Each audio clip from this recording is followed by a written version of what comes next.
사장님, 이건 승인 안 납니다. 이 말 한마디로 주유소 10년 사업이 멈춰버립니다. 매출은 매일 찍히고 있습니다. 기름은 계속 팔리고 있습니다. 그런데 은행은 말합니다. 돈 못 갚는 구조입니다. 지금 이 상황 실제로 벌어지고 있습니다. 그리고 대부분 이유도 모른 채 막힙니다. 오늘 영상은 왜 돈 버는 사업이 대출에서 탈락하는지, 그리고 그걸 어떻게 뒤집는지 저의 실제 진행 사례로 정확하게 보여드립니다. 구독, 좋아요, 알림 설정은 실제 대출 진행의 사례와 노하우를 영상으로 제작하는데 큰 힘이 됩니다. 제1막 10년의 성실함이 무너지는 차가운 오후. 사장님 죄송하지만 이 상태로는 대출 진행이 어렵습니다. 저희 심사부에서도 이건 도저히 승인이 안 난다고 하네요. 그 짧은 한마디가 사장님의 가슴에 날카롭게 박혔습니다. 경기도 외곽에서 10년 넘게 주유소를 운영해온 사장님. 그는 한동안 아무 말도 하지 못했습니다. 손에 들고 있던 지문이 묻고 끝이 해진 서류 뭉치를 천천히 내려놓았습니다. 그는 멍하니 앉아 있었습니다. 평생을 성실 하나로 버텨온 10년 세월이 단 몇 페이지의 재무제표 수치 때문에 통째로 부정당하는 기분이었습니다. 하지만 슬퍼하거나 자책할 겨를조차 없었습니다. 머릿속에는 오직 냉혹한 현실의 숫자 3가지만 번뜩이며 떠올랐기 때문입니다. 첫째, 당장 이번 달 말에 지급해야 할 직원 5명의 급여. 평생을 가족처럼 함께 해온 그들의 생계가 사장님의 손끝에 달려 있었습니다. 둘째, 정유사로부터 외상으로 받아온 수억 원대의 기름값 잔금. 결제일이 하루만 늦어져도 공급이 중단될 위기였습니다. 셋째, 각종 공과금과 장비 리스료, 그리고 다가오는 부가세 납부일. 주유소 사업은 겉보기엔 화려해 보이지만 실제로는 매일 수천만 원, 수억 원의 현금이 들어오고 나가는 극도로 예민한 자금의 전쟁터입니다. 하나라도 톱니바퀴가 어긋나면 전체 공정이 멈춰버리는 컨베이어 벨트와 같습니다. 단 한 번의 결제 미납이 신용 하락으로 이어지고 그것은 곧 주유소의 심장인 기름 공급이 끊기는 것을 의미합니다. 사장님은 지금 그 절벽 끝에서 뒤를 돌아볼 수도 없는 상황에 처해 있었습니다. 제2막 멀쩡한 외관 뒤에 숨겨진 재무적 모순. 이 사장님의 주유소는 결코 망해가는 곳이 아니었습니다. 경기도 요지에 위치해 출퇴근 시간에는 하루에도 수백 대의 차량이 줄을 섰고 대형 물류회사의 화물차들이 단골로 등록되어 있어 카드 매출 전표는 매일 두툼하게 쌓였습니다. 겉으로 보면 누구보다 건실한 사업장이었고 주변 상인들은 그를 알짜 부자라고 부르며 부러워했습니다. 그래서 더 이해가 되지 않았습니다. 담당자님 매출 찍히는 것 다 보여줬잖아요. 카드 매출 전표만 봐도 한 달에 얼마가 도는지 뻔히 보이는데 왜 대출이 안 된다는 겁니까? 금융사의 답변은 얼음장처럼 차가웠고 동시에 지극히 원칙적이었습니다. 사장님, 금융은 눈에 보이는 매출이 아니라 장부상에 남는 이익을 봅니다. 정확히는 사장님이 지난 수년간 제출하신 재무제표에 누적된 결과를 봅니다. 여기에 대한민국 수많은 개인 사업자가 스스로 파놓은 치명적인 함정이 숨어 있습니다. 이 사장님 역시 지난 3년 동안 소위 절세 전략에 모든 것을 걸어왔습니다. 세무사와 머리를 맞대고 어떻게든 소득세를 줄이기 위해 의도적으로 재무제표를 적자로 만들어 놓은 상태였습니다. 매출은 그대로였지만 각종 필요 경비를 영원까지 끌어모아 반영했습니다. 이익을 거의 남기지 않거나 마이너스로 신고하여 세무조사를 피하고 세금을 아끼는 구조. 사장님은 그것이 똑똑한 경영이라고 믿었습니다. 세금 줄이는 게 곧 현금을 남기는 거다. 하지만 금융사의 시각은 정반대였습니다. 금융사는 사장님이 얼마나 절세를 잘했는지, 얼마나 알뜰하게 세무 관리를 했는지 전혀 관심이 없습니다. 그들이 묻는 질문은 단 하나입니다. 이 사람이 수억 원의 돈을 빌려갔을 때 실제로 이익을 내서 이자를 감당하고 원금을 갚을 수 있는 시스템인가? 3년 연속 적자. 세무상으로는 훌륭한 방어였을지 몰라도 금융심사 시스템에서는 상환 불능이라는 시그널로 인식됩니다. 그것은 곧 금융권에서의 퇴출을 의미하는 사형 선고와 같았습니다. 제3막 절망과 의문. 사장님은 가슴속에서 차오르는 막막함과 배신감이 더 크게 느껴졌습니다. 정말 여기서 끝인가? 내 10년 공든 탑이 이렇게 종이 몇 장 때문에 허무하게 무너지는 건가? 하지만 그 절망의 밑바닥에서 한 줄기 의문이 피어올랐습니다. 잠깐만. 옆 동네 박 사장네 주유소는 나보다 입지도 안 좋고 매출도 훨씬 적은데 얼마 전에 대규모 시설 자금을 저금리로 받았다고 자랑했잖아. 왜 그쪽은 되고 나는 안 되는 거지? 우리 주유소 담보 가치가 더 높으면 높았지 절대 낮지 않은데.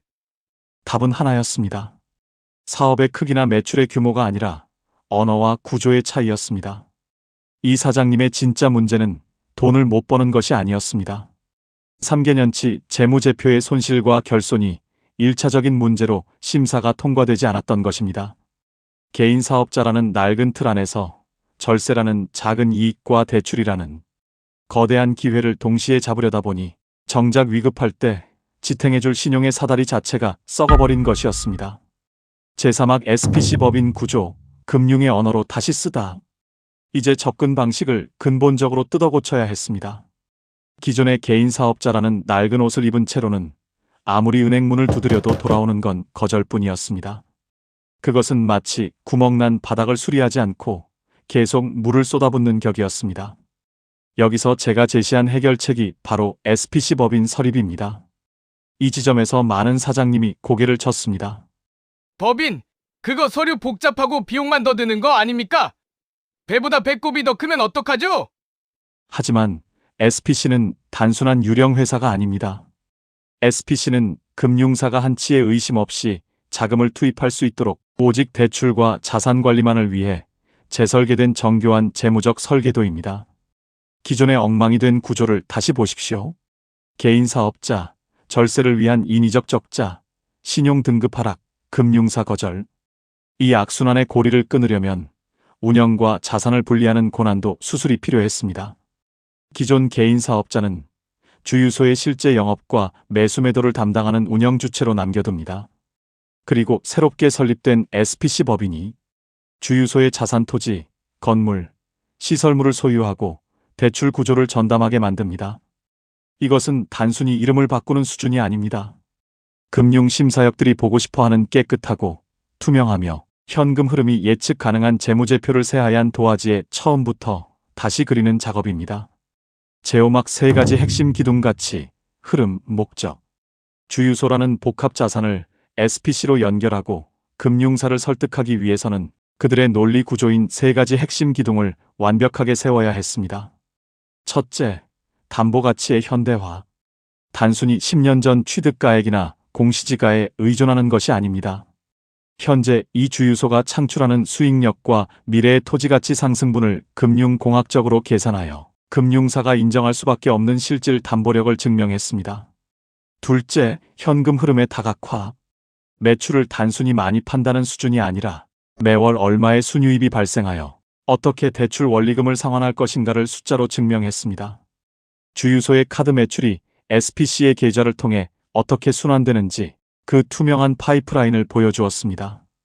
이것은 금융사가 가장 안심하는 지점입니다. 셋째, 자금 목적의 정밀화.